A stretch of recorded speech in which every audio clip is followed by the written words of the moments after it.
என்னெல்லாம் யாராவது நேசிப்பாங்களா, எனக்குன்னு யார் இருக்கா என்று ஏங்கிக் கொண்டிருக்கும் ஆத்துமாவே, இன்று கர்த்தர் உங்களுக்கு சொல்லுவது எரேமியா 31:3. அநாதி சிநேகத்தால் உன்னை சிநேகித்தேன், ஆதலால் காருண்யத்தால் உன்னை இழுத்துக் கொள்கிறேன். வேதத்துல இளைய மகனை நம்ம பார்க்கிறோம்.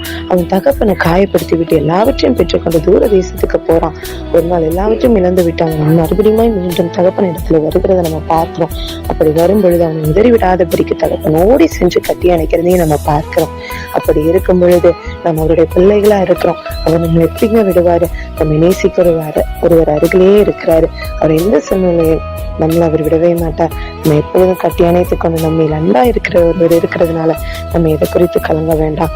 செபிக்கலாமாங்க? அப்பா, எங்களை நேசிக்க தேவன் நீர் இருக்கிறேன். நாங்கள் எந்த ஒரு வீண் சிந்தனைக்கு இடம் கொடுக்காதபடிக்கு எங்களை காத்துக்கொள்ள கிருபை தாரும். இயேசு மூலம் பிதாவே, ஆமென்.